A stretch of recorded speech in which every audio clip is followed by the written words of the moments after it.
वेद भारतीय ज्ञान परंपरा का शाश्वत स्रोत। एक परिचय। वेद क्या है? भारतीय संस्कृति और सभ्यता की आधारशिला के रूप में प्रतिष्ठित वेद संसार के प्राचीनतम तथा विशालतम ग्रंथ हैं। इन्हें केवल धार्मिक साहित्य के रूप में नहीं देखा जाता, बल्कि ये ब्रह्मांड के विषय में सभी विचारों का स्रोत हैं, जो सदा अस्तित्व में रहते हैं और मनुष्य को उपयोगी वस्तुओं की प्राप्ति तथा उनके उपयोग के उपाय बताते हैं। वेद शब्द का अर्थ और व्युत्पत्ति। वेद शब्द संस्कृत भाषा की विद धातु से व्युत्पन्न हुआ है, जिसका प्राथमिक अर्थ ज्ञान है। इसी विद धातु से विदित, जाना हुआ, विद्या, ज्ञान और विद्वान, ज्ञानी जैसे अनेक शब्द भी उद्भूत हुए हैं। ये शब्द केवल तथ्यात्मक जानकारी का संग्रह नहीं है, बल्कि विचार, सत्ता और लाभ जैसे व्यापक अर्थों को भी समाहित करता है। ये ज्ञान वह है जो ईश्वर को जानने या गॉड रियलाइजेशन से संबंधित है।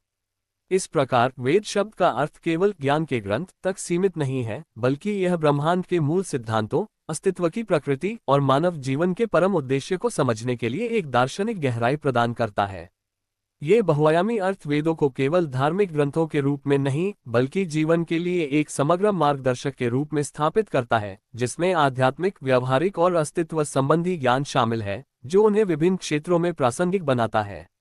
वेदों की अपौरुषेयता और श्रुति परंपरा।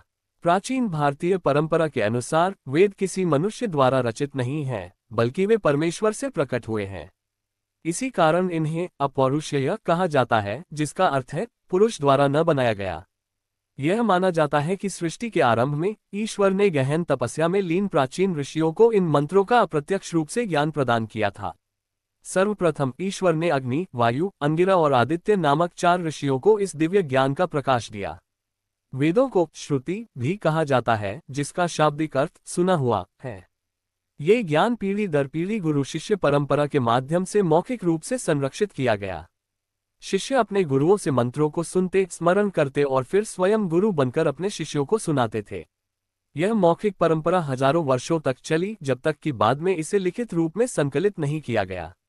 ज्ञान के संरक्षण की यह विधि वैदिक ज्ञान की अखंडता और शुद्धता पर दिए गए इमेंस मूल्य को रेखांकित करती है, जो भौतिक भंडारण रूपों से परे एक गहरी आध्यात्मिक और सांस्कृतिक श्रद्धा का सुझाव देती है।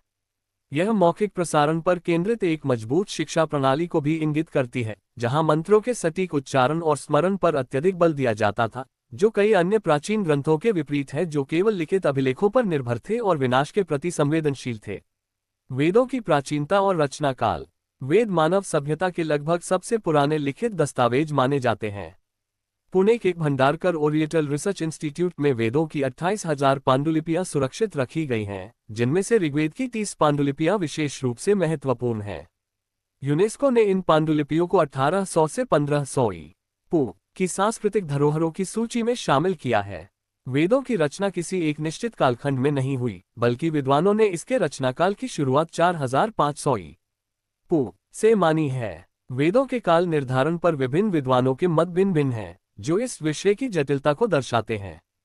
तारांकन मैक्सिमुलर, उन्होंने गौतम बुद्ध के आविर्भाव को आधार मानकर वैदिक काल को 4 भागों में विभाजित किया। छंद काल 1200-1000 ईपू, मंत्र काल 1000-800 ईपू, ब्राह्मण काल 800-600 ईपू और सूत्र काल 600-400 ईपू। हालांकि 1400 ईपू के बोगासकोई शिलालेख की प्राप्ति के बाद उन्होंने स्वयं इस मत को अमान्य कर दिया, क्योंकि इस शिलालेख में मित्र, वरुण, इंद्र जैसे वैदिक देवताओं का उल्लेख मिलता है, जो वैदिक सभ्यता के इससे भी प्राचीन होने का संकेत देता है।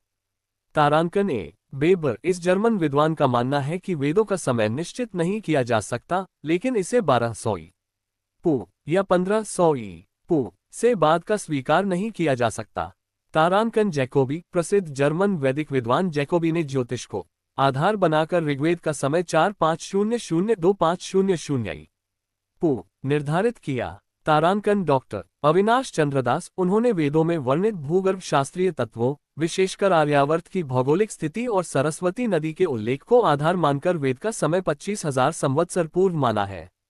तारांकन शंकर बालकृष्ण दीक्षित, ज्योतिषीय गणना के आधार पर उन्होंने ऋग्वेद का काल 3500 ईपू निर्धारित किया। तारांकन बाल गंगाधर तिलक ने भी ज्योतिषीय गणना और गहन चिंतन के आधार पर वैदिक काल को अदितिकाल 6000-4000 ईपू, मृगशिर काल 4000-2500 पू कृत्तिका काल 2500-1400 ई। पू और अंतिम काल 1400-500 ई। पू में विभाजित किया। 1907 ई में टकी में प्राप्त एक शिलालेख, जिसमें मितानी जाति के देवताओं में मित्र, वरुण, इंद्र का उल्लेख है,